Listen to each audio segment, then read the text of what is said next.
Te sorprendiste de que te diera la palabra. Presidenta, Federico Lamont, así Luis Anón, 1530. Dado que en la primera imagen de los paisanos, ellos decían, consulta a tu senador, no es el senador estatal, es el senador federal, y México tiene la oportunidad de consultar, y usted los conoce, a los 3 senadores de ascendencia mexicana: Catherine Cortés Masto de Nevada, Alex Padilla de California y Ben Luján de Nuevo México.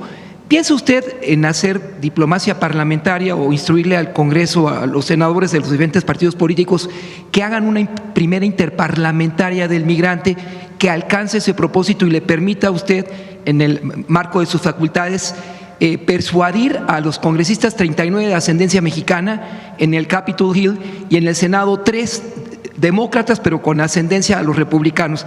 ¿Existe ese margen de posibilidad? Por un lado. Lo está haciendo ya el Senado de la República.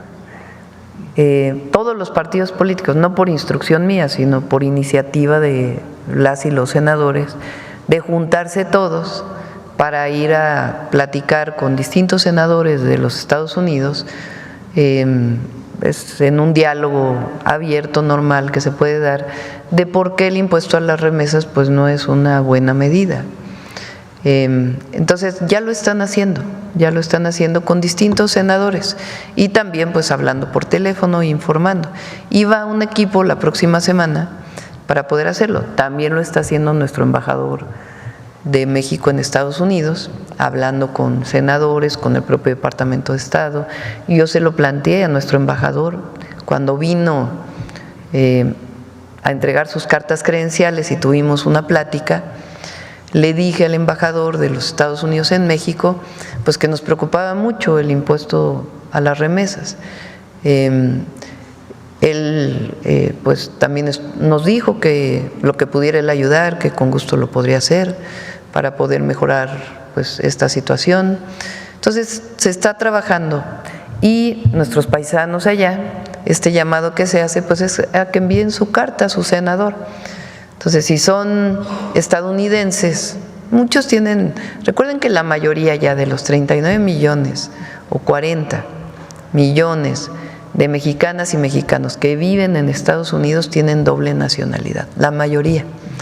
Muchos de ellos son nietos de migrantes, o sea, ya son tercera generación. Ya nacieron, sus padres ya nacieron en Estados Unidos y ellos ya nacieron en Estados Unidos, pero han elegido también tener la nacionalidad mexicana, entonces tienen doble nacionalidad. Y ellas y ellos pues votan en Estados Unidos, entonces ellos pues están haciendo esta campaña para que le escriban a los senadores para decirles no estamos de acuerdo con el impuesto a las remesas. La segunda pregunta sería para el maestro Diego Prieto. A propósito, maestro, de los esfuerzos que realizó la doctora Gutiérrez Müller cuando en el marco del 5º centenario de la conquista viajó a Italia y Francia para solicitar en condición de préstamo algunas piezas arqueológicas para ese importante año de México. ¿Por qué no, en lugar de préstamo, por qué no solicitar y dar continuidad a ese trabajo, maestro, pidiendo al gobierno de Francia y pidiendo al gobierno de Italia como al de Austria el regreso, a pesar de la dificultad, del penacho de Moctezuma? Adelante. Sí, muy buenos días. Miren, en estricto sentido no se puede pedir prestado lo que es nuestro. Si un libro es mío, pues no te lo pido prestado. En todo caso, pues que me lo devuelvas o que me lo dejes ver. Lo que ocurrió en el año 2021 es que, en principio, los países saben que todo elemento del patrimonio mexicano queremos que nos lo regresen, pero tampoco vamos a estar generando conflictos con países que son nuestros hermanos, nuestros amigos, por todo. Entonces, en el 21 se optó por crear una figura que ya está en el reglamento de la Ley Federal sobre Monumentos, que se llama traslado temporal. Con la autorización del presidente, en este caso de la presidenta, se puede solicitar que un bien del patrimonio mexicano, en tanto se logra su recuperación definitiva, se pueda trasladar temporalmente con fines de difusión, con fines académicos, con fines de investigación y regresar. Y en el 21 vinieron varias piezas de Francia, de Italia, de Estados Unidos, de Alemania, que se trasladaron temporalmente. Algunas no logramos ni siquiera que se nos autorizara el traslado temporal porque las leyes de los países pues son complejas. Sin embargo, pues también en ese momento se solicitó la devolución de este patrimonio, no se logró en todos los casos, en otros se logró el traslado temporal y hace poco la presidenta y José Alfonso Suárez del Real platicaban cómo se ha reactivado una solicitud que ahora hacen suya diputados de Francia y algunas otras instancias amigas en Francia para recuperar 2 códices, de los cuales habló perfectamente José Alfonso, que es el Códice Borbónico y el Códice Azcatitlán. En este caso esperamos que prosperen estas relaciones. El propio presidente Macron ha sido favorable a analizar este caso y siendo en el caso del códice un bien que pertenece a la Asamblea Nacional de Francia, pues tendrán la última palabra los diputados y diputadas de ese país. Sobre el penacho de Moctezuma hubo una petición expresa de devolución. Estuvo la doctora Gutiérrez Müller con las autoridades de ese museo y ellos se negaron. Ellos aducen como argumento para su no devolución el que el traslado puede afectarlo, y efectivamente puede afectarlo. Sin embargo, sería interesante que en principio accedieran a su devolución y luego vemos si se traslada, no se traslada, si le afecta, no le afecta, como lo que ocurrió con el panel Maya que pudimos recuperar en Chicago. Es nuestro ya. Que esté un tiempo en los Estados Unidos no es problema, porque ahí hay muchos mexicanos. Chicago es la segunda ciudad con más mexicanos de los Estados Unidos, pero el caso del penacho, pues simplemente ha habido una negación y pues nosotros respetamos, insisto, no se trata de generar una situación de ruptura diplomática, porque eso supondría que estaríamos en pleito con países que en realidad, como lo vieron en el video y en las láminas, están dispuestos a colaborar, pero tienen disposiciones legales que en un momento dado les pueden obstaculizar una devolución. Gracias, presidente.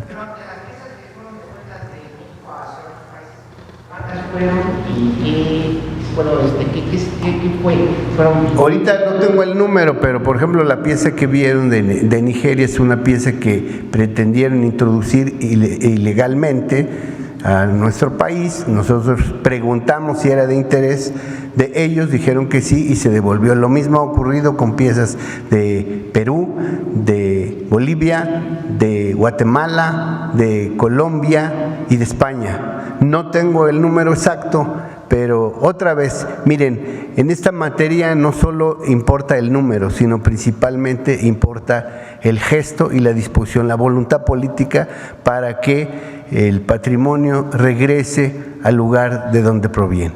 Gracias.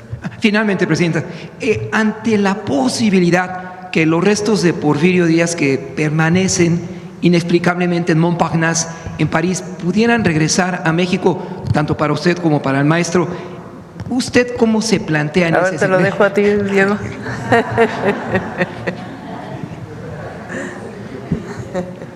Que conteste el científico.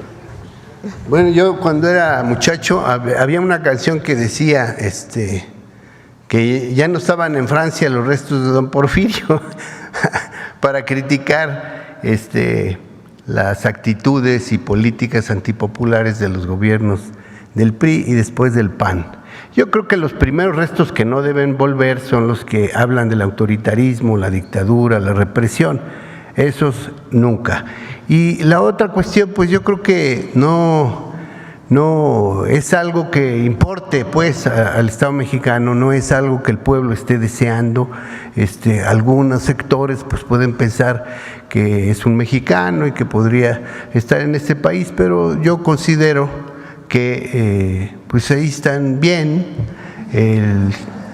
Don Porfirio decidió irse a Francia, murió ahí, pues que permanezca en paz, ahí descanse en paz, y sobre todo que no regrese el porfirismo, porque desgraciadamente regresó el porfirismo a finales del siglo XX y apenas estamos superando ese neoporfirismo que mucho daño nos causó. Gracias.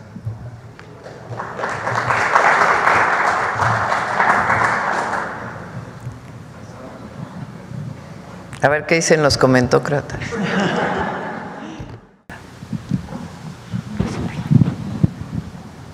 Presidenta, buenos días.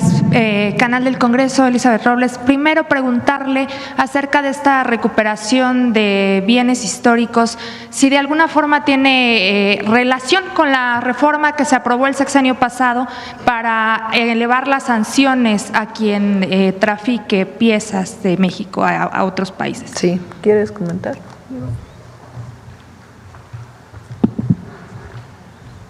Sí, el tráfico ilícito de bienes culturales es un delito que se paga con cárcel, por supuesto con la reparación del bien que haya sido extraído y que pues tiene que ser perseguido. Entonces, más que elevar las penas, lo que necesitamos es fortalecer una coordinación que ya se ha establecido desde el gobierno anterior entre la Secretaría de Seguridad Pública, la Secretaría de Relaciones Exteriores, la Sedena, la Marina, Aduanas, por supuesto, la Secretaría de Cultura, a la que pertenece el INA, el INBAL, porque también hay tráfico de bienes artísticos, fortalecer y prevenir, es decir, evitar esos delitos. Por eso, desde el gobierno anterior, y ahora se acaba de refrendar, la tarea de construir al interior de la Guardia Nacional un cuerpo especial para el combate a los delitos relacionados con el patrimonio cultural, que puede ser tráfico, puede ser destrucción, puede ser excavación arqueológica clandestina, puede ser destrucción de monumento histórico. Entonces, todos esos son delitos que ya están tipificados en la ley. Lo que pasa, pues, es que anteriormente, y lo vimos en el cuadro, pues el INA sí se movía, pero un tanto cuanto solo. Ahora no, estamos acompañados con la voluntad política de la presidenta y de las autoridades, y trabajaremos con la Guardia Nacional para la prevención y la inteligencia en esta materia. Gracias. Presidenta, en otro tema, luego del anuncio de ayer sobre este decreto para impulsar a la industria farmacéutica, Presidenta, ¿vería con buenos ojos que se fortaleciera esta medida a través de una reforma legislativa? Ayer se hablaba en Cámara de Diputados sobre evaluar un asunto a largo plazo a través de una reforma. Podría incorporarse a la Ley Nacional de Salud, es una posibilidad, pero creemos que con el decreto pues es suficiente porque tiene que ver con el esquema de las licitaciones, cómo se harían. Hace mucho tiempo había en la ley un capítulo que se llamaba requisito de planta. Cuando se quita el requisito de planta en la época de Calderón, el PIB de la industria farmacéutica cae muchísimo. En aquel momento se decía que el requisito de planta se había quitado por tema del tratado y que no podía no podía obligarse a las empresas a que tuvieran una planta en México para poder comprarles medicamento. El requisito de planta quería decir que si tú le compras a una empresa, es que no sé si decir, por ejemplo, Bayer, tiene muchos medicamentos, le vas a comprar un medicamento, pues tiene que tener una planta en México, aunque no fabrique en particular ese medicamento que tú estás comprando, pero que tiene que fabricar medicamentos en México. Eso era el requisito de planta. Entonces, nosotros lo que decidimos es que la próxima licitación, y en ese sentido viene el decreto, va a tener puntos, va a tener prioridad a aquella empresa que tenga una planta en México, una inversión en México. Y se va a calificar la licitación a partir de estos puntos, para no entrar al tema de la obligatoriedad o no, sino sencillamente de la calificación de la licitación. Entonces, así va a ser, el decreto sale y la próxima licitación, pues ya saben, desde ahora las empresas nacionales o extranjeras que si quieren participar en la licitación de medicamentos, pues deben de tener al menos una inversión en nuestro país. Y estamos seguros porque ya se están dando. Y con esto pues va a crecer mucho más la inversión de empresas nacionales y extranjeras para la fabricación de medicamentos y las posibles alianzas que se puedan hacer con Birmex. Sí, por supuesto, ese es el objetivo. Ya por lo menos no tienen los precios de traslado y además se fabrica aquí.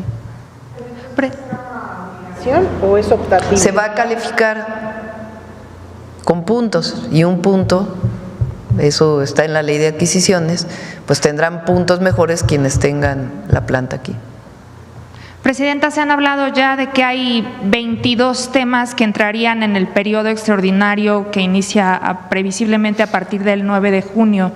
Preguntarle cuáles serían las prioridades desde el Ejecutivo sobre estos temas que se van a presentar en el Congreso y si se incluiría esta reforma para trasladar las atribuciones del Coneval, ¿qué parámetros se incluirían para la medición de la pobreza? Lo tiene que decidir el INEGI, o sea, se mantiene en una institución fuera de la Secretaría de Bienestar la evaluación de la pobreza. De hecho, la evaluación de la pobreza como fundamento tiene la encuesta nacional ingreso-gasto de los hogares que hace el INEGI. Ahora el INEGI pues va a hacer el análisis de que hacía el Coneval. Entonces eso tiene que pasar por ley y es una de las leyes que se está pensando que se apruebe en el periodo extraordinario. Entre otras, también hay muchas leyes de la Guardia Nacional, derivado de que hoy la Guardia Nacional es parte de la Secretaría de la Defensa Nacional. Hay leyes que tienen que ver con seguridad, que quedaron en el Senado y que todavía se estaban discutiendo. Hay leyes que tienen que ver con la segunda parte de la reforma al Poder Judicial para hacer los plazos más expeditos, para que realmente la justicia pues no tenga estos plazos de 10, 15 años para resolver un problema, sino que sea mucho más expedita, que ya viene en la reforma al Poder Judicial, solamente que tendrían que modificarse las leyes secundarias.